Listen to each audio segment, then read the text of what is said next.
life is funny.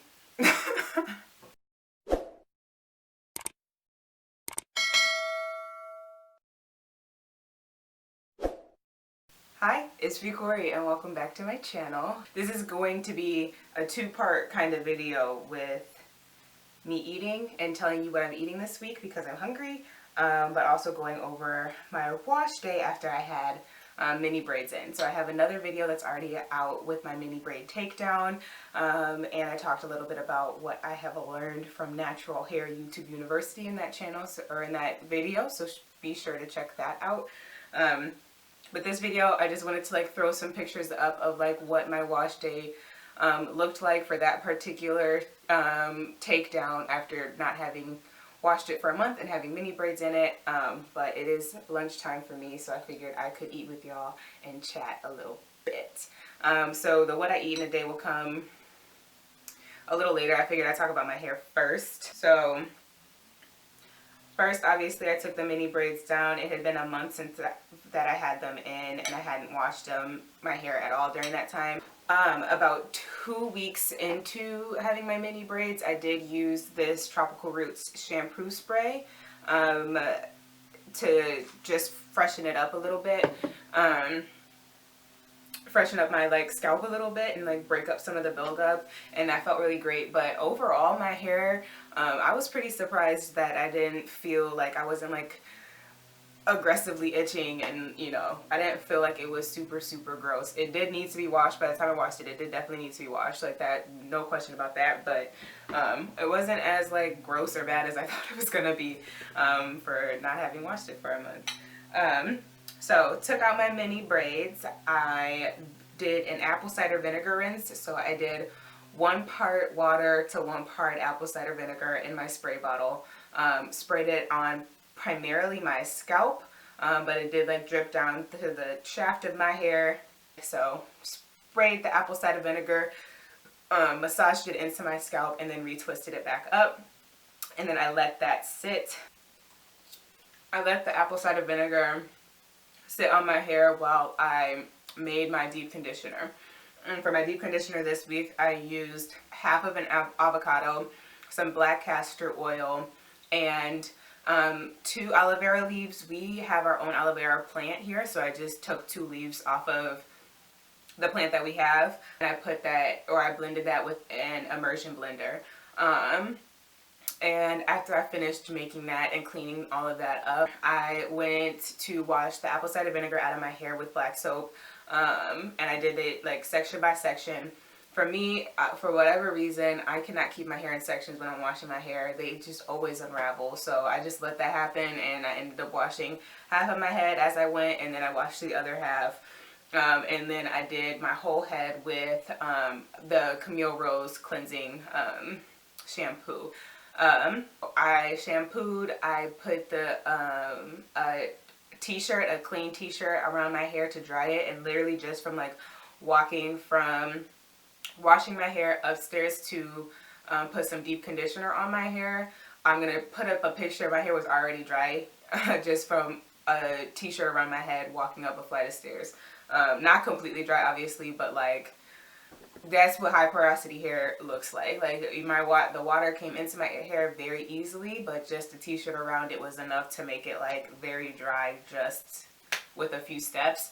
So that deep conditioner was great. It didn't make that much, but we made it work. I do think next time I'm just gonna go to Walmart and get the bigger stem, because even with 2, I probably would have needed like 4 or 5 of those leaves to make as much as I usually make, or would have liked to make for that deep conditioner. So it is what it is. We made it work. I just added some more castor oil to my ends, just to make sure my hair was really just like kind of soaking back up some oils and stuff, because it was so dry.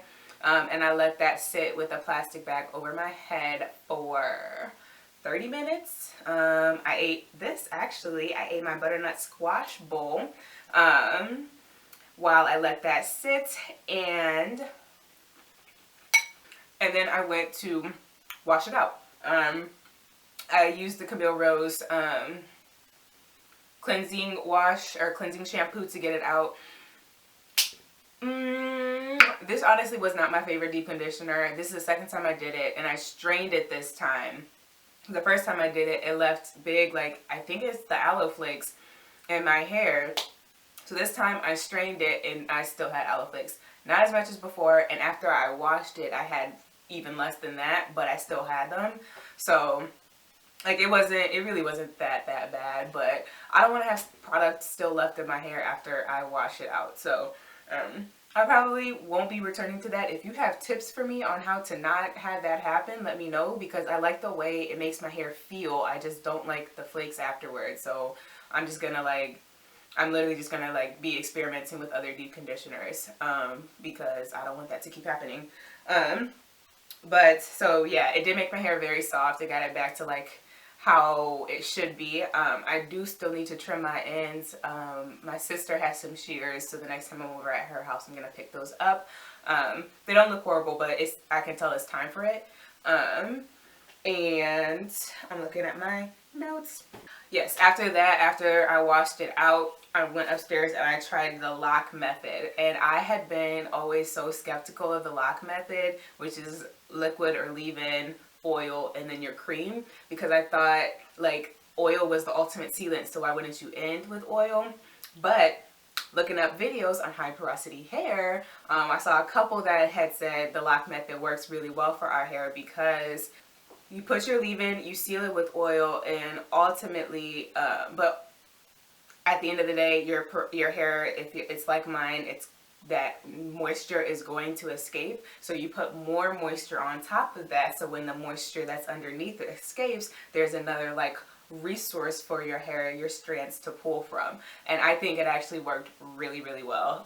My hair felt very moisturized, very soft, and I'm probably gonna take my hair down. I'll take it down at the end of the video and show you guys what it looks like. Right now, I'm gonna tell you what I ate this week. So starting first just with what I have in my bowl, I have my taco bowl, my black bean taco bowl over butternut squash. So in here is corn, zucchini, dry black beans that I soaked overnight, and some tofu and some chickpeas. And I just added some salsa on top. To season the bowl, I used a taco seasoning pack and some salsa. It was very simple, and I sauteed it in a skillet. That's all I did. The butternut squash was already roasted and in a container, so the mixture on top is what I put the taco pack and the salsa on to heat up. It's really good. This is the first meal I've had today. I did have a little snack earlier, and my snack for this week was avocado toast, but the snack I had earlier today was hummus toast because I ran out of avocado yesterday.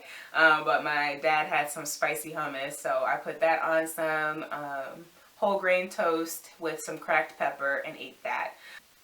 So that was my snack for this week. Usually I eat my snacks after my workout. I had a really early workout, or relatively early workout for me today, so I ended up having my snack first, showered and got some things done, and now I'm eating my first meal while I'm talking to y'all.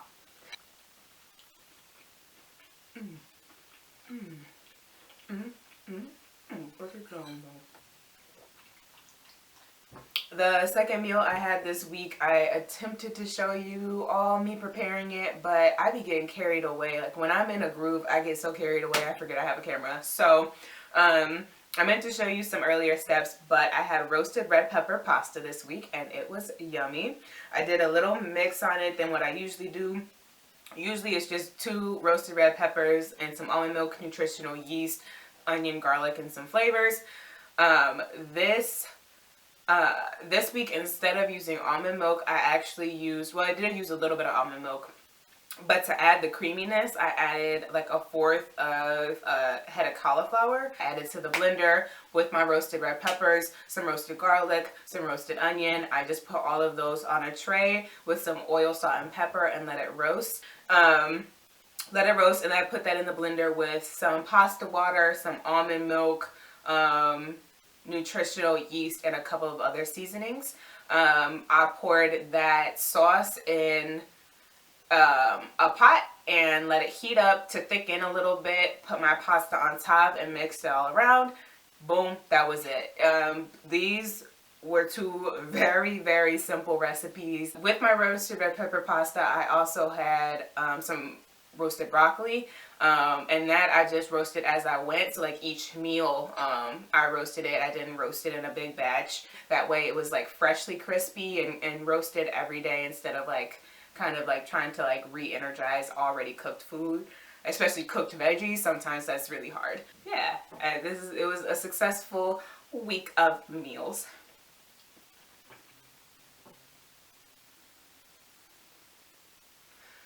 Okay, all I did was put some Jamaican black castor oil on my fingertips before I started taking these down. But I'm just taking them down. How you take a braid down. Being gentle. I'm not I haven't separated any of them right now, so you can see kind of how many braids I had. The two in the back were not dry, so you can literally see how puffy they are. You see that? That's wet hair versus dried hair. So if you just start like pulling on it, you see it naturally separates where it wants to separate. It's not crazy wet, but it's not dry. Y'all are gonna have to give me a second chance because this is not all that my braid outs can do, but this is cute. I'm not even gonna lie, it's cute. It's just both these braids back here, like this hair is still wet. I'm touching it and it's wet, so it could be better. It really could, but it's cute, it's soft, it feels good. Thank you for watching. This is a joint, what I eat in a day, and how I wash my hair after not having washed it for a month video. So thanks for sitting through that. Hit up the comment section below with what else you want to see from me. I know you probably want to see another braid out because this isn't all it can be. But yeah, thanks for watching. I'll see you next one. Peace.